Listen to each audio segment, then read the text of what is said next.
Good morning, everyone. Today, in this session, we are going to start invertebrates.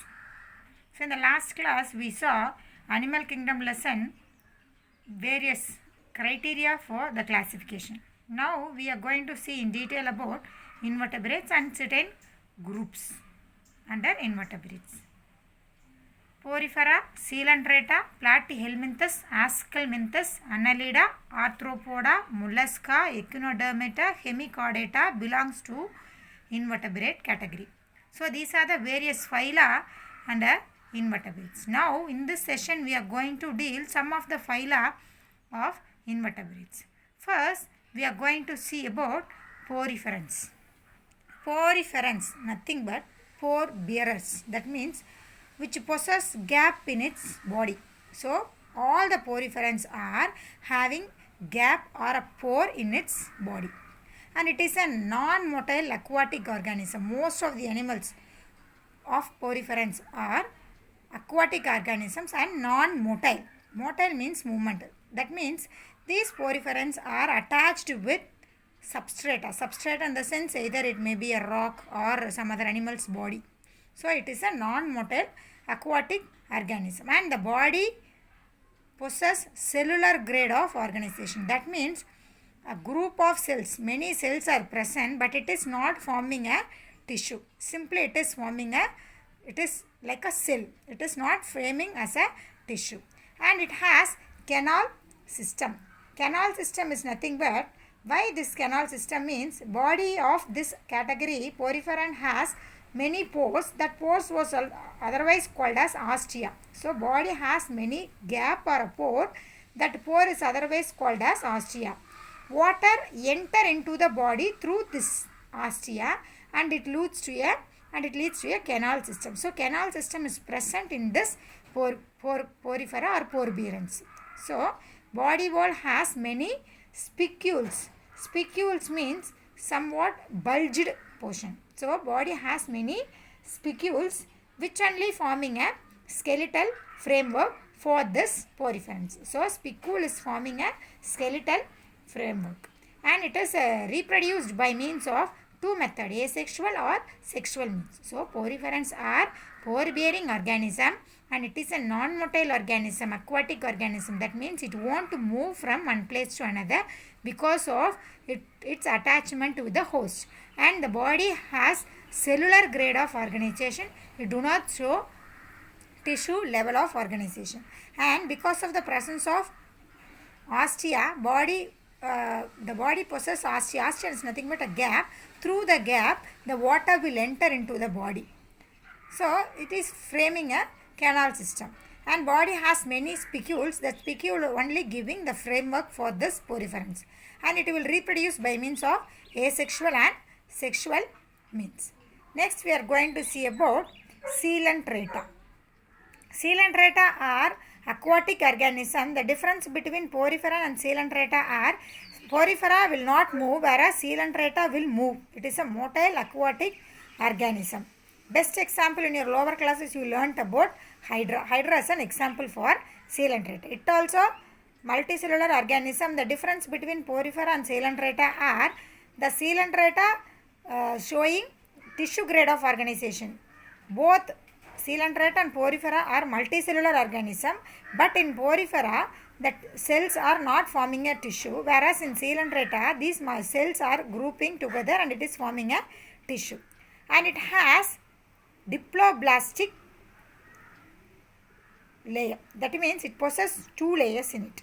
One is ectoderm, another one is endoderm. The body wall of this organism has two layers, outer ectoderm and inner mesoderm. Outer ectoderm and inner mesoderm. Another one more thing is present, important aspect about Coelenterata is mesoglia. Mesoglia is nothing but between the ectoderm and innerderm, mesoderm, in ectoderm and mesoderm, there will be a presence of non-cellular jelly-like substance. That is nothing but mesoglia. So mesoglia is a non-cellular jelly-like substance. It is separating ectoderm and mesoderm. That is called as mesoglia. This is a very good difference between Coelenterata and porifera. So Coelenterata are motile aquatic organism and it possesses many cells in it, and all the cells are not separate. It is forming a tissue, and it has body wall has two layers, two germ layer. That is why it is called as diploplastic. The two germ layers are separated by means of non-cellular jelly-like substance called mesoglia, and it has a coelentron, and it possesses a coelentron and has many tentacles. It has coelentron and it possesses many tentacles. You might have learnt about Hydra in your lower classes. So it has radially symmetrical body. It possesses coelentron and has many tentacles. The tentacle is nothing but arm-like structure. It has many stinging cells. Stinging cells means the cells which can able to create some sting into the host body. That is called as cnidoblast or nematocyst. And it will exhibit, most of the coelentrates will exhibit polymorphism. Poly means many. Morphism means morphologically different. That is morphologically variation. So it will exhibit morphological variation. And it will reproduce by asexual and sexual means. It also will reproduce by means of asexual and sexual means. Next, we are going to see about Platyhelminthes. Platyhelminthes is otherwise called as flatworms. Why? This is called as flatworm means all the flatworms are included under the phyla Platyhelminthes. Best example is tapeworm. It is present in our stomach. Platyhelminthes are bilaterally symmetrical organism. Already I said about what is meant by symmetrical, bilaterally symmetrical, diploblastic, coelomate, that and all. So again no need to explain, just go through the previous slide. So bilaterally symmetrical organism, and the body has three layers. That is why it is called as diploblastic organism. Tri means three, diploblastic, that means it possesses three layers. One is ectoderm, endoderm and mesoderm, and it does not have coelom in its body. That is why it is called as acoelomate. Mostly it will exhibit parasitic life. Parasitic in the sense it will be present on other creature for its food, shelter and everything. And it won't harm the organism, but it will be a parasite. For that parasitic, to exhibit parasitic nature, it has two type of structure. One is sucker, another one is hook. Suckers and hooks are present. This is for exhibiting parasitic character.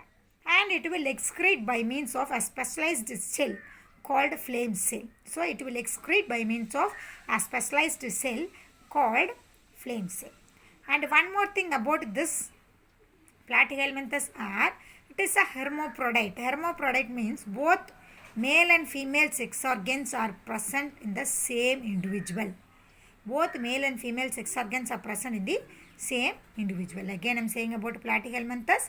Platyhelminthes are otherwise called as flatworms, and the body is bilaterally symmetrical, and these are having three walls in its body. So it is a triploblastic animal, and it doesn't have a coelom, so it is a acoelomate, and it is showing parasitic character. For that parasitic character, it has two specialized structure. One is sucker, another one is hook, and it is excreting by means of a specialized cell called flame cell, and it will exhibit hermaphrodite. Hermaphrodite is nothing but both male and female reproductive organ are present in a single individual. That's all. About other phyla we will discuss in the next module. Thank you.